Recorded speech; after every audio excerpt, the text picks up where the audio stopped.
नमस्कार, स्वागत है आप सभी का गणेश एस्ट्रो हेल्प में। मैं हूं आपके साथ डॉक्टर दिलीप और हाजिर हूं लेकर अप्रैल के जो महीने का राशिफल है उसको, वो कैसा रहेगा मेष राशि वालों के लिए। जीवन के किस क्षेत्र में क्या परिवर्तन आएगा, क्या रेमेडी हम कर सकते हैं, चाहे वो आपका कैरियर हो, जॉब हो, पढ़ाई लिखाई हो, प्रेम हो, शादी विवाह हो, अब्रॉड जाना हो, जीवन के सारे क्षेत्रों को हम देखने वाले हैं। तो सबसे पहले आ जाते हैं चार्ट पर, कुंडली पर, कि कौन सा ग्रह किस राशि में किस भाव में गोचर कर रहा है। उसके अकॉर्डिंग फिर उसके रिजल्ट पर आएंगे और क्या हम कर सकते हैं उस पर भी बात करेंगे। तो देखिए, अप्रैल में इस तरह से दिखता है मोटा मोटा। बहुत सारे परिवर्तन अप्रैल में हो रहे हैं, कई सारे परिवर्तन हो रहे हैं। उनमें काफ़ी सारे, बहुत सारे शुभ हैं और एक आध थोड़ा सा नेगेटिव भी है, उस पर भी हम ध्यान देंगे। देखिए, राहु आप पहले भाव में देख पा रहे हो, जो कि अब तक द्वितीय भाव में आपका चल रहा था। तो राहु यहाँ पर 12 तारीख को आ जाएंगे मेष राशि में, 12 अप्रैल को आ जाएंगे आपके। अगर राहु वृषभ से मेष में आएंगे, द्वितीय भाव से प्रथम भाव में आएंगे, उसी तरह उसी दिन 12 तारीख को ही केतु वृश्चिक से आपके तुला में आ जाएंगे और अष्टम से सप्तम में आ जाएंगे। तो ये राहु का गोचर होने वाला है इस महीने, बहुत इंपॉर्टेंट है। इसके साथ साथ गुरु महाराज जो आपके एकादश भाव में और कुंभ राशि में चल रहे हैं, वो मीन राशि में चले जाएंगे गुरु, और ये 13 तारीख को जाएंगे। 13 तारीख को गुरु यहाँ पहुंच जाएंगे, इससे पहले गुरु यहाँ पर रहेंगे। तो ये एक और बहुत महत्वपूर्ण परिवर्तन। तो बहुत सारे परिवर्तन हो रहे हैं। इसके साथ साथ शनि महाराज भी 29 तारीख को आपके, 29 अप्रैल को आपके कुंभ में जाएंगे। पर इसको हम यही रखेंगे लगभग पूरा महीना दसम भाव में, दसम का मालिक आपका षष्ठ नाम के महापुरुष योग के साथ रहने वाला है।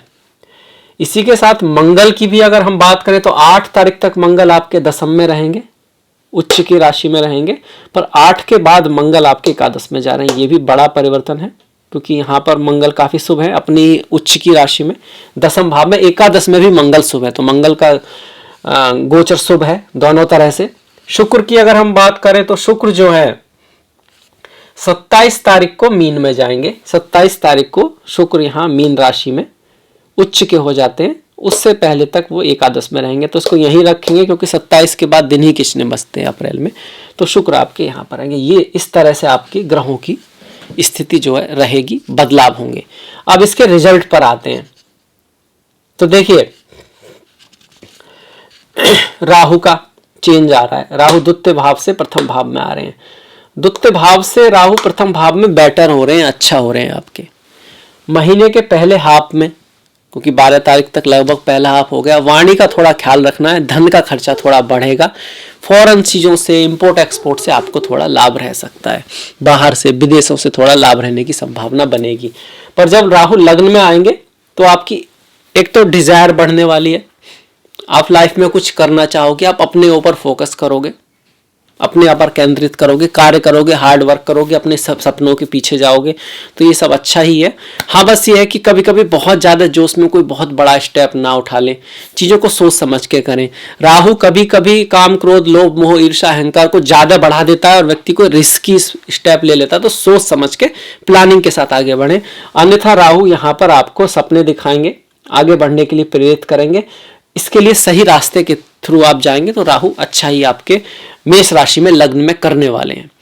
राहु यहां जाएंगे तो केतु आपके सप्तम में जाएंगे, और केतु का सप्तम में आना आपका स्पाउस, स्पिरिचुअलिटी, अध्यात्म की तरफ बढ़ सकता है, ज्योतिष की तरफ बढ़ सकता है। थोड़ा बहुत स्पाउस के साथ कुछ आपको ये लग सकता है डिस्पैशन, क्योंकि केतु जहां भी रहते हैं वहां पर थोड़ा डिससेटिस्फैक्शन, डिस्पैशन ला देते हैं। पर इस महीने उसका कोई ज्यादा असर आपको दिखाई नहीं देगा इस शुक्र की वजह से, क्योंकि शुक्र पंचम को देख रहे हैं तो प्रेम को बनाए रखेगा। पर हाँ, कहीं ना कहीं केतु का सप्तम में आना मैरिज लाइफ में थोड़ा बहुत ख्याल रखना है, अपने स्पाउस का ख्याल रखने की बात यहाँ पर जरूर आती है। हालांकि शुक्र की वजह से वो चीजें कम रहेंगी, उनको लाभ भी होगा, क्योंकि शुक्र सप्तमेश है और एकादश भाव में है। मतलब कि आपके जो स्पाउस है, आपकी पति पत्नी है, उसका नेटवर्क सर्किल बढ़ेगा, उसकी तनख्वाह आमदनी बढ़ेगी, और कहीं ना कहीं उससे आपको लाभ होगा, उसकी लाइफ में लाभ होगा। पर केतु का अगर हम बात करें तो वो थोड़ा सा नेगेटिव जरूर दिखा रहा है। केतु के लिए गणेश जी की पूजा करना, गणेश सप्तशती का पाठ करना, उनको दूर्वाभास आदि चढ़ाना, मत्स्य अवतार की कथा आदि पढ़ना अच्छा रहता है। अगर केतु की दशा महादशा है, राहु की है तो बराहावतार की कथा सुनना, माँ दुर्गा की पूजा करना, माँ सरस्वती की पूजा करना, ये बहुत बढ़िया रहेगा। इसके बाद देखिए जो सबसे बड़ा परिवर्तन कहीं ना कहीं हो रहा है वो गुरु का होगा। बहुत महत्वपूर्ण परिवर्तन है गुरु का। गुरु आपके 13 तारीख को एकादश भाव से द्वादश भाव में चले जाएंगे। वैसे तो एकादश भाव में गुरु का गोचर धन के लिए शुभ है, अच्छा है। तो 13 तारीख तक, महीने के आधे महीने तक आपका स्टॉक मार्केट से लाभ के बहुत बड़े योग हैं, स्पेकुलेटिव गेन के बहुत बड़े योग हैं, नेटवर्क सर्किल बढ़ेगा, आपको अवार्ड कुछ मिल सकता है, आपकी पदोन्नति आदि हो सकती है। ये हम बात कर रहे हैं कब तक? 13 तारीख तक, यहाँ तक। और इसके साथ साथ शादी विवाह के लिए, संतान प्राप्ति के लिए बहुत अच्छा योग बना हुआ है। 1 2 3 4 5 आपकी छोटी मोटी यात्राएं वगैरह के लिए। उसके बाद अब्रॉड एजुकेशन के लिए, बाहर जाने के लिए, विदेश जाने के लिए, बड़ी यात्रा के लिए खर्चा वर्चा थोड़ा सा बढ़ा देंगे यहाँ से। घर गाड़ी भूमि वाहन बंगला खरीदने का योग बनता है यहाँ पर कहीं ना कहीं। और थोड़ा सा स्वास्थ्य का ध्यान रखें। वैसे यहाँ पर गुरु के आने से आपके रोग होंगे भी तो ठीक हो जाएंगे, क्योंकि गुरु की ब्लेसिंग आ रही है। पर हाँ, कहीं ना कहीं आप ये कहिए शत्रु बनेंगे भी, पर आप उन पर अपनी बुद्धिमानी से जीत हासिल करने में सफल हो जाओगे। इस तरह का योग जो है गुरु यहाँ बना रहे हैं, क्योंकि इनकी दृष्टियां यहाँ से 1 2 3 4 5 चौथे भाव पर, मतलब माता से रिश्तों को सुधारेंगे, मातृभूमि से रिश्तों को, बंधुओं से रिश्तों को सुधारेंगे। साथ ही में आपको ये घर गाड़ी भूमि वाहन बंगले का सुख देने की योग बना रहे हैं। गुरु की सीधी दृष्टि छठे भाव पर है, तो ये छठे भाव पर जो दृष्टि आपको विदेश ले जा सकती है, काम के लिए बाहर ले जा सकती है, अब्रॉड ले जा सकती है। और आप किसी भी लड़ाई झगड़े में प्रेम से उसको समझाने की कोशिश करेंगे, आप दान पुण्य करेंगे, आप कुछ अच्छे काम पे खर्च करेंगे। और 8वीं दृष्टि, वो 9वीं दृष्टि 8वें भाव पर आएगी। ये स्पिरिचुअलिटी, अध्यात्म में आपकी रुचि बढ़ाएगी, छुपी हुई चीज़ों में आपकी रुचि बढ़ाएगी, सीक्रेट नॉलेज की, गूढ़ ज्ञान की तरफ आपकी रुचि हो सकती है। रिसर्च में है, आप किसी चीज़ को गहराई में जाना है, आप डिटेक्टिव हैं, तो गुरु यहाँ आपके लिए कहीं ना कहीं अच्छा रिजल्ट देंगे। 12वें भाव का स्वामी होकर 12वें भाव में बैठे तो फॉरेन विदेश आदि के लिए काफ़ी अच्छे यहाँ पर रहने वाले हैं। जॉब की बात करें, ये जॉब की बात भी आ रही है, तो जॉब में आपको बाहर विदेश ले जाने के लिए अच्छे हैं। अगर बिजनेस की बात करें तो बिजनेस के लिए बढ़िया महीना है, बहुत अच्छा महीना है। शुक्र भी बहुत बढ़िया कर रहे हैं। शुक्र ये जो भाव है ना, ये बिजनेस का है आपका 7वां भाव। इसका स्वामी एकादश भाव में है, बहुत अच्छे स्थान पर बैठा हुआ है। और एकादश भाव का स्वामी 10वें भाव में अपनी राशि पर बैठा है। तो जो लोग बिजनेस में है, कारोबार में, धंधे में अपना काम करते हैं, उनके लिए महीना बहुत बढ़िया दिखा रहा है। और जो लोग सर्विस आदि में, उसके लिए भी अच्छा है। सर्विस का भाव कौन सा? 10 है।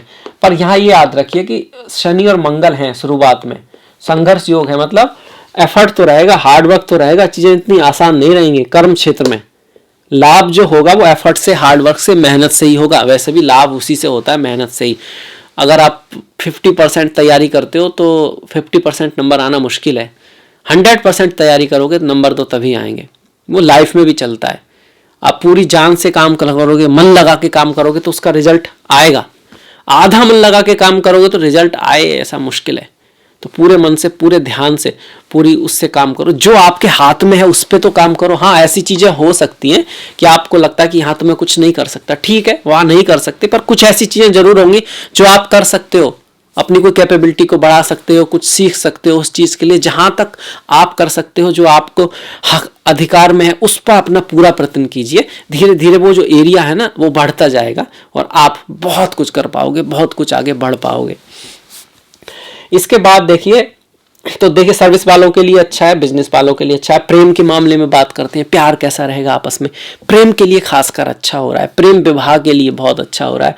लोग एक दूसरे को जो प्रपोज आदि करेंगे तो चांसेस है कि उनको आंसर जो है हाँ आदि में मिले। कारण क्या है? शुक्र का कारण है, शुक्र मंगल का कारण है। शुक्र मंगल आपस में प्रेम योग को दिखाते हैं। किसी की कुंडली में हो तो प्रेम विवाह को दिखाते हैं। बिना शुक्र मंगल के भी प्रेम विवाह होता है, ऐसा नहीं है, क्योंकि बाहर विदेशों में तो सबके प्रेम विवाह ही होते हैं, अरेंज मैरिज होती ही नहीं है। तो ये तो इसका मतलब ये नहीं हुआ कि उनके सबके शुक्र मंगल साथ में है।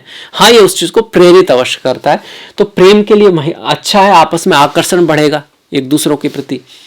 अब ये आकर्षण बढ़ेगा स्त्री पुरुष के बीच में, लड़के लड़कियों के बीच में, पति पत्नी के बीच में। इसके साथ साथ ये ओवरऑल भी व्यक्ति जो है ना कुछ करना चाहोगे, क्रिएटिविटी बढ़ेगी, फ्रेंड्स बढ़ेंगे, आपकी तमन्नाएं बढ़ेंगी, आप कह सकते हो मोर हैप्पीली मोर लिविंग फील करोगे आपको शुक्र की और मंगल की एनर्जी की वजह से। तो ये अच्छा योग बन रहा है। पढ़ाई लिखाई के लिए भी अच्छा है, एजुकेशन में भी आप बढ़िया करने वाले हो। खासकर कि 14 तारीख के बाद सूर्य जो है मेष राशि में आ जाएंगे, मतलब कि अपनी ही राशि में आ जाएंगे, और यहाँ पर सूर्य उच्च के होते हैं। तो पढ़ाई लिखाई में कोई आपको स्कॉलरशिप मिल सकती है, नाम हो सकता है आपका, कोई बहुत अच्छे मार्क्स वगैरह आ सकते हैं, मतलब उसकी वजह से आपको समाज में कुछ बढ़ोतरी हो सकती है। आपकी पढ़ाई लिखाई की वजह से, क्रिएटिविटी की वजह से, आपके परफॉर्मेंस की वजह से कुछ ऐसा बहुत बढ़िया होने वाला है जिससे आपका नाम वाम बढ़ सकता है सूर्य की वजह से। और बढ़ाने के लिए आप सूर्य नमस्कार सूर्य को जल देना, राम रक्षा स्तोत्र का पाठ कर सकते हैं। वैसे भी इस महीने रामनवमी पड़ने वाली है 10 तारीख की, तो राम रक्षा स्तोत्र का पाठ बहुत बढ़िया माना जाएगा। तो ये सूर्य का हो गया। सूर्य यहाँ पर कब आएंगे? 14 तारीख के बाद। इससे पहले वो यहाँ पर रहेंगे 14 तारीख तक। तो अगर सूर्य की दशा महादशा चल रही है तो पढ़ाई लिखाई के चक्कर में बाहर जाने का, अब्रॉड एजुकेशन का, संतान के दूर जाने का योग बनता है, संतान के ऊपर, पढ़ाई लिखाई के ऊपर कुछ खर्चे का योग बनता है 14 तारीख तक। ये इस तरह से हमारा हो गया। गुरु की दृष्टियों को भी हमने देख लिया। मंगल की बात करें तो 10वें भाव में रहेंगे आपके 8 तारीख तक, तो कार्य के क्षेत्र में आपको उपलब्धि कराएंगे, पर कंपटीशन हार्डवर्क रहेगा, रियल एस्टेट आदि के सुख को बढ़ाने वाले होंगे। पर 8 तारीख के बाद जब एकादश में आएंगे आपके, तब भी आपका नेटवर्क सर्किल बढ़ेगा। रियल एस्टेट से, जमीन के कार्यों से आप लाभ होगा। इंजीनियरिंग में है, आपका फायर से, इंस्ट्रूमेंट से रिलेटेड कोई काम है, जमीन से रिलेटेड कोई काम है, मंगल प्रधान कोई काम है आपका, आर्मी में है, आप स्पोर्ट्स में है, तो आपके लिए लाभ होने वाला है, मंगल से लाभ होने वाला। स्वास्थ्य में भी सुधार होगा, स्वास्थ्य में भी लाभ होगा, स्वास्थ्य में भी आप अपने आप को हेल्थी फील करेंगे। कुछ चली हुई बीमारियां अगर चल रही हैं तो उसमें भी आपको लाभ होने वाला है। तो ये मंगल का आपका हो गया। राहु केतु की हम बात कर ही चुके हैं। शनि महाराज पूरे महीने नहीं रहने वाले हैं, 10वें भाव में बैठकर आपको हार्डवर्क कराएंगे, मेहनत कराएंगे, प्रयास कराएंगे। इसके साथ साथ आपको सेवा भाव रखना है, आपको नशे, आलस्य, एडिक्शन, आज की बात को कल पर टालना, इससे दूर रहना है, क्योंकि शनि की नेगेटिव क्वालिटियां, शनि की जो पॉजिटिव क्वालिटियां, हार्डवर्क, मेहनत, डिसिप्लिन, प्लानिंग और दूसरों के प्रति प्रेम, सेवा का भाव, बड़ों की रेस्पेक्ट करना, जो ओल्ड एज पीपुल हैं, यंग, अगर आप यंग हैं तो आपसे जो ओल्ड हैं उनकी आपको रेस्पेक्ट करना चाहिए, कुछ हेल्प करना चाहिए। कोई व्यक्ति ऐसा है जो बेचारे की टांग टूट गई है, उसकी आंख में दिक्कत है, अपंग है, तो उनके प्रति सम्मान और प्रेम होना चाहिए, और उसके साथ आपको उनकी हेल्प करना चाहिए। शनिवार का दिन बेटर रहेगा, वैसे और दिन भी कर सकते हैं, और ये हेल्प आपको निष्काम भाव से करनी चाहिए। ऐसा नहीं कि रिजल्ट पाने के लिए आप कर रहे हैं, आपका नेचर ऐसा हो कि आपके प्रति, आप में दूसरों के प्रति कहीं ना कहीं कंपैशन है, तो शनि आपके धीरे धीरे अच्छे होते चले जाएंगे। और कंपैशन होगा तो हेल्प तो आप अपने आप ही करोगे, वो आपको करानी नहीं पड़ेगी, कहनी नहीं पड़ेगी, खुद ही आप करोगे। शनि की दृष्टि 4थे भाव पर रहेगी, तो घर में थोड़ा सा माता पिता के साथ डिफरेंस ऑफ ओपिनियन रह सकता है, इस बात का ख्याल रखें। और 13 तारीख के बाद रिलेशनशिप में भी जो लोग शादीशुदा हैं, प्रेम के लिए तो बहुत अच्छा है जो सिंगल हैं, पर जो लोग शादीशुदा हैं वहां थोड़ी सी खटपट बढ़ सकती है। क्यों? एक तो केतु यहां पर आएंगे, ऊपर से शनि की दृष्टि भी रहेगी 13 तारीख के बाद से लेकर महीने के एंड तक। पर महीने के एंड में फिर शनि आपके यहाँ चले जाएंगे तो थोड़ा बेटर होगा, पर तब तक महीने के एंड में थोड़ा सा आपस में बना के रखना है। वाणी मीठी बोलिए, ऐसा क्या है वो, वाणी ऐसी बोलिए मन का आपा खोए, औरों को शीतल करे आपहु शीतल होए। रहीमन धागा प्रेम का मत तोड़े चटकाए, जोड़े ते फिर ना जुड़े, जोड़े गांठ पड़ जाए। तो इस चीज का ध्यान रखें आप। रिश्तों के मामले में हल्का सा ख्याल रखने की आवश्यकता यहाँ पर दिखती है। जॉब बिजनेस के मामले में अच्छा है, अपनी इच्छाएं आपकी बहुत सारी पूरी होंगी, बस थोड़ा सोच समझ कर निर्णय लेने की आवश्यकता है, क्योंकि राहु जो है कभी कभी जल्दबाजी में या फिर कोई बहुत बड़ा स्टेप व्यक्ति ले लेता है जो वास्तव में पूर्ण होना इस तरह से नहीं हो सकता। तो उसको स्टेप बाय स्टेप, जैसे तैरना सीखना तो पहले थोड़ा सा छोटे पानी में आप सीखना है, फिर थोड़ा ज्यादा पानी में धीरे धीरे, और सीधा जाके समुद्र में डुबकी लगाओगे तो फिर बहुत मुश्किल है कि आप एकदम तैर पाओगे, डूबने के ही चांस बढ़ जाएंगे। तो किसी भी चीज़ की तैयारी करके, उसके बारे में जानकारी करके, जो आपको आता है, अपनी जो कैपेसिटी है उसको बढ़ा के धीरे धीरे धीरे फिर उसकी तरफ आप जाओगे तो आपको सफलता अवश्य मिलेगी। तो ये हो गया आपका मेष राशि का राशिफल हो गया।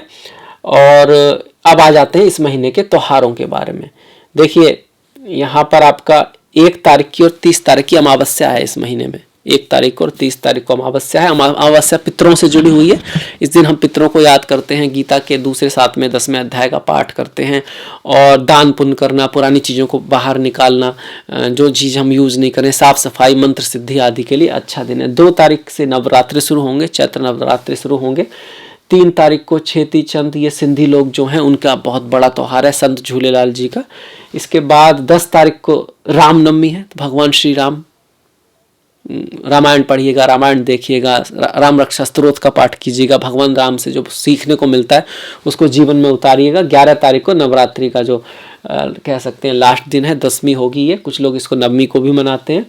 14 तारीख को बैसाखी है आपकी और अम्बेडकर जयंती है। 16 तारीख को हनुमान जी का हनुमान जयंती है आपकी, 16 अप्रैल को। और 14 तारीख को मेष संक्रांति है, मतलब सूर्य जो है मेष राशि में जाएंगे। संक्रांति का त्यौहार भी जप, दान, प्रार्थना, कुछ नया करने के लिए नहीं, पर घर में साफ सफाई करना, पितरों को याद करना, उनके नाम से कुछ गीता को पढ़ना, इसके लिए अच्छा माना गया है। 16 तारीख को ही पूर्णिमा होगी आपकी। 12 तारीख को कमादा एकादशी है और 26 तारीख को वरुणोत्थनी एकादशी है आपकी। 14 और 28 तारीख को प्रदोष व्रत है। 29 तारीख को शिवरात्रि है। चिदानंद रूपा शिवोहम शिवोहम, मन बुद्धि अहंकार चित्तानि नाहम, चिदानंद रूपा शिवोहम शिवोहम। 19 तारीख को अंगार की चतुर्थी है, ये संकष्टी है वास्तव में। और इस तरह से ये इस महीने के जो है त्यौहार भी हो गए। तो मुझे आशा है आपको ये वीडियो पसंद आया होगा, अच्छा लगा होगा। तो प्लीज़ लाइक कीजिएगा, शेयर कीजिएगा और घंटी वाला बटन दबाना मत भूलिएगा। आपका जो सहयोग है वो बहुत महत्वपूर्ण है। मैंने डिस्क्रिप्शन में लिंक दिया है फेसबुक का, इंस्टाग्राम का, ट्विटर आदि का। तो प्लीज़ फॉलो, प्लीज़ लाइक और इसी तरह से अपना सहयोग बना के रखिएगा। आपसे मुलाकात होगी नेक्स्ट वीडियो में। तब तक अपना ख्याल रखें, अपनों का ख्याल रखें, सभी का ख्याल रखें। नमस्कार।